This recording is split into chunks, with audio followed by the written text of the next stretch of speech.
Bienvenidos a una nueva clase de Ciencias Naturales. Espero que cada uno de ustedes se encuentre muy bien en sus hogares junto a su familia. La clase de hoy es sobre las propiedades de la luz. El objetivo es explicar algunas propiedades de la luz. Recordar que en la clase anterior estuvimos hablando de la reflexión de la luz, ¿no es cierto?, a través de espejos para ver la formación de imágenes en un espejo. Entonces, tenemos dos tipos de espejos, vimos los espejos planos y los espejos esféricos. Los espejos planos forman una imagen y esa imagen es virtual, derecha y de igual tamaño. Los espejos esféricos podemos tener cóncavos y convexos. Dependiendo de la distancia en la que uno se encuentra, podemos ver imágenes invertidas de menor tamaño, o si estamos muy cerca del espejo, va a ser la imagen de mucho mayor tamaño. ¿Cómo se llama la propiedad de la luz que hace que nosotros podamos ver imágenes reflejadas en un espejo? Es la reflexión.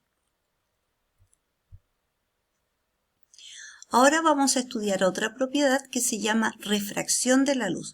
¿Cuándo ocurre refracción de la luz? Cuando la luz que viene viajando en una dirección se va a desviar cuando pasa de un medio distinto a otro. Por ejemplo, cuando la luz viene viajando por el aire y tiene que atravesar un vidrio. Ahí la luz se va a refractar, se va a desviar. O en el caso, ¿no es cierto?, en el verano, cuando disfrutamos de la piscina, la luz va viajando por el aire y al entrar al agua de la piscina se va a refractar. Significa que se va a desviar. Y esto ocurre porque los medios tienen distinta densidad. Cuando ocurre la refracción de la onda luminosa, va a cambiar la dirección de la luz, la longitud y la velocidad de propagación, pero nunca va a cambiar la frecuencia que ésta lleva. Se han estudiado los índices de refracción de los distintos medios, ¿ya? ¿Qué significa? Cómo se desvía o qué tanto se va a desviar la luz cuando pasa de un medio distinto al del aire, como por ejemplo el agua o un vidrio, ¿ya?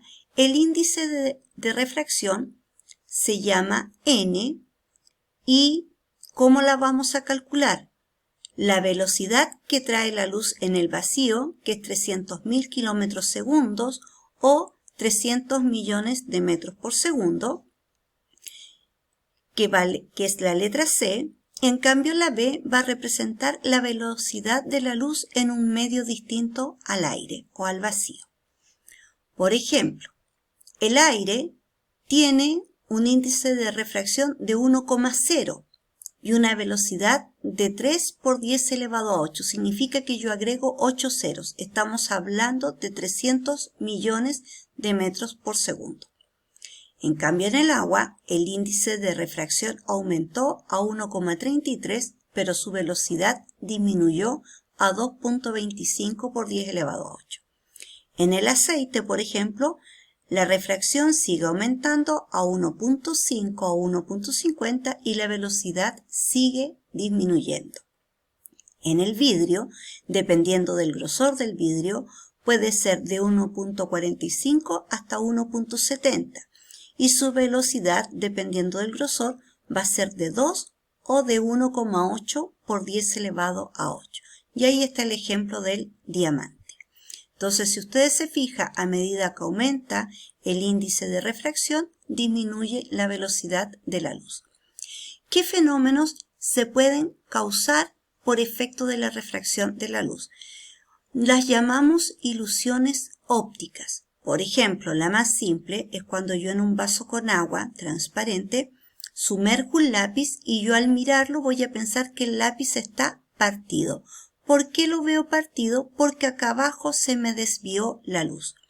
Lo mismo pasa cuando estamos en la piscina, o otro ejemplo cuando jugamos en el verano y tiramos una moneda a la piscina y le decimos a la persona, ya, ¿cuánto demoras en ir a buscarla?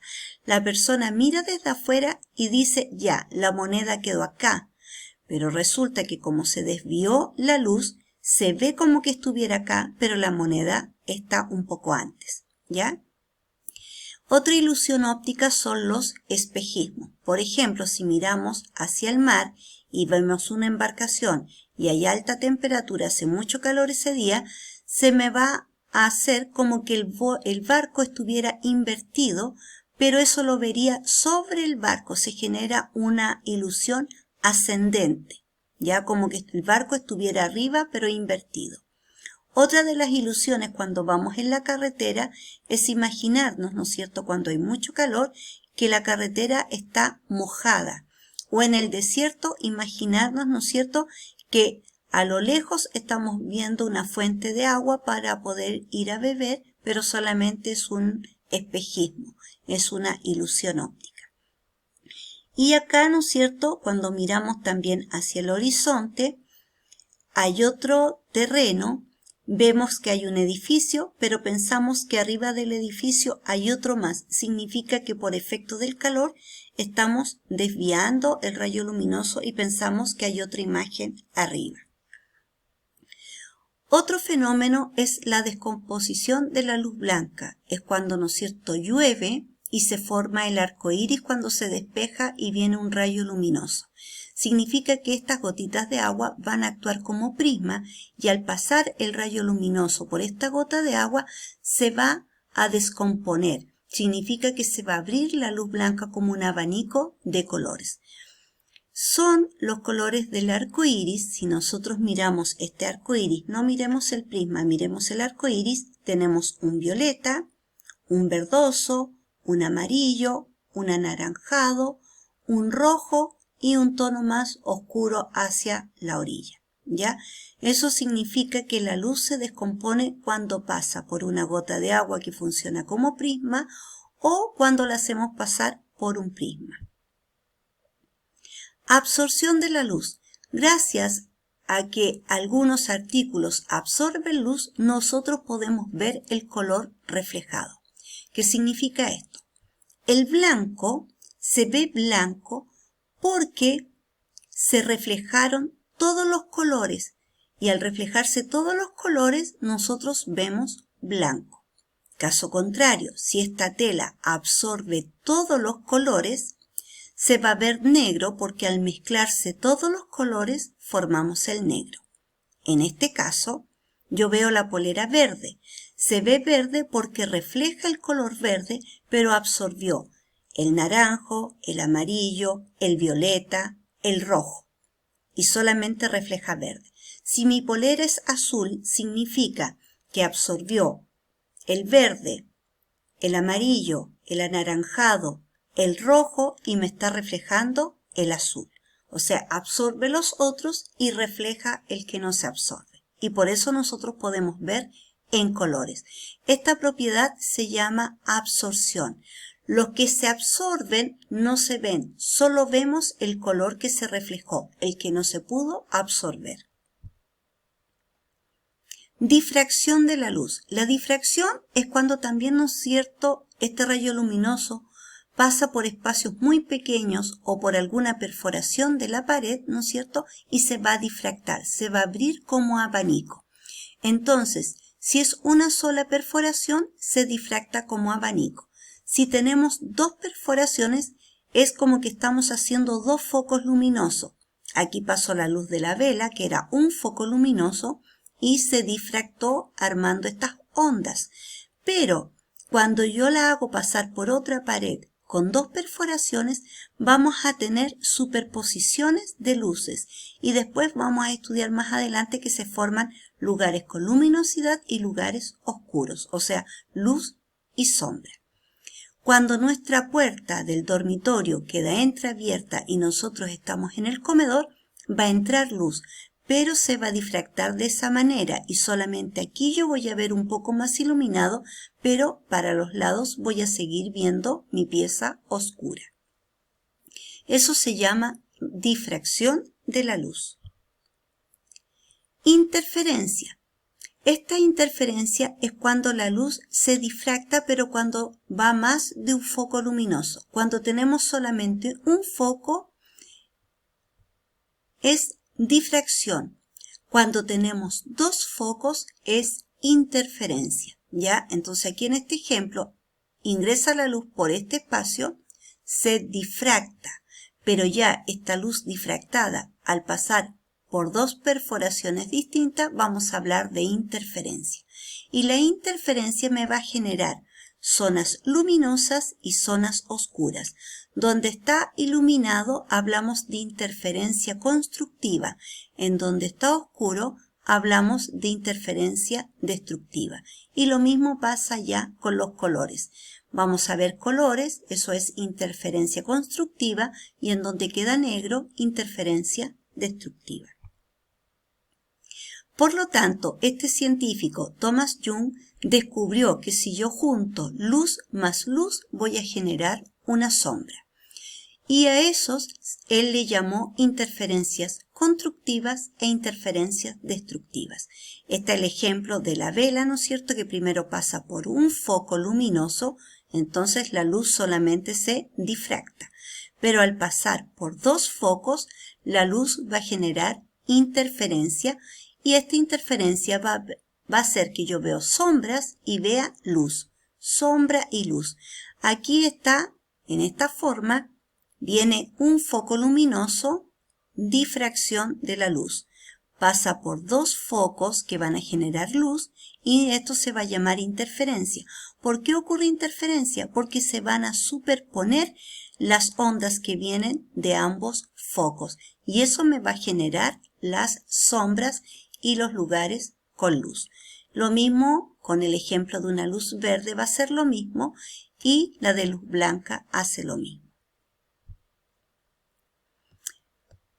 En resumen, la luz viene de fuentes, ¿no es cierto?, naturales o artificiales, por lo tanto puede generar fuentes primarias o secundarias. La luz también tiene una característica o naturaleza dual que lo vimos en la clase anterior. Significa que viaja como onda y como partícula. Al juntarse la onda con la partícula, hablamos de conducción electromagnética y transversal. La luz también experimenta la descomposición de la luz blanca, en donde yo la descompongo en varios colores, pero también experimenta lo que recién dijimos, difracción, la refracción cuando se desvía el rayo luminoso, la transmisión significa cómo viaja el rayo luminoso, la absorción que me va a permitir percibir los colores cuando se refleja uno de esos 7 colores del arco iris, interferencia cuando se superponen las luces, dos focos de luz, y la reflexión, que es cuando se refleja y yo puedo ver, ¿no es cierto?, objetos. La reflexión puede ser especular si la superficie es lisa o difusa si la superficie es rugosa. Chiquillos, la próxima clase vamos a hablar de los lentes, ¿no es cierto?, cuando tenemos que ocupar lentes para poder ver. Vamos a ver cómo funcionan y también vamos a ver cómo funciona nuestro ojo para que nosotros podamos ver. Para que ustedes repasen estos contenidos hay 2 actividades. Una de hacer el disco de Newton, en donde usted va a retocar con los colores del arco iris, y cuando usted haga girar su disco se va a dar cuenta que se ve una luz blanca. Y otro experimento en donde usted va a poner un espejo en el agua, va a hacer que el rayo luminoso choque en el espejo sobre el agua y se va a dar cuenta que se va a difractar y usted va a ver el arco iris. Cuídense mucho, no se expongan, no expongan a su familia a quedarse en casa, ¿no es cierto?, para cuidarnos y prevenir el contagio. Nos vemos en una próxima clase. Chao, chao.